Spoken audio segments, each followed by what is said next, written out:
Hey guys, Jim Hoffman here from Medic One Media. I want to continue on with this DIY pros and cons type stuff for you in this video series. Last time we talked a little bit about time is money and stuff like that, but today I want to talk about time versus money. Okay, when you use website platforms like Showit or WordPress, there can be a hidden cost of that cheaper option. It doesn't mean that a web designer like myself might not use WordPress or some kind of a platform to help build your website, right? Because speed is the ultimate thing you want to do to get your website up and running. But there is some issues when you think about how for you it might be cheap, right? To get a solid strategic website up and running, you have to invest one of those two things I talked about, time or money.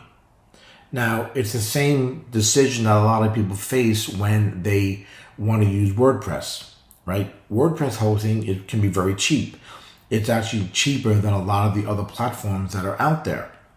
Yeah, and it can be when you look at it on paper, but the learning curve with WordPress is steep. And pretty much any platform, it's going to be a very steep learning curve. And I know this because when I first started using WordPress, it was very steep. Back in the day, I used Dreamweaver, and that was a very steep learning curve as well. So for a lot of small business owners, or even micro business owners, I like to call them, people who are just starting out, entrepreneurs, and they want to get their website up there, your money is precious to you, right? But so should be your time. So when you start out using these cheaper platforms, you start thinking it's going to be cheaper, but it really ends up costing you a lot more in your time, in the tech headaches, in the stress that's involved, okay? And when you think about something like WordPress, they have a lot of things called plugins, and plugins can be free or they can be expensive, and they can cost money because those plugins work with WordPress to make it look so great when you see people who use WordPress sites. So that, let's say $6.99 or $9.99 a month price tag for a WordPress site suddenly will jump up to $20, $30 or $40 a month in fees. So that's why a lot of people, a lot of designers recommend more user-friendly platforms like Showit. But again, that is also can be a bit of a learning curve as well.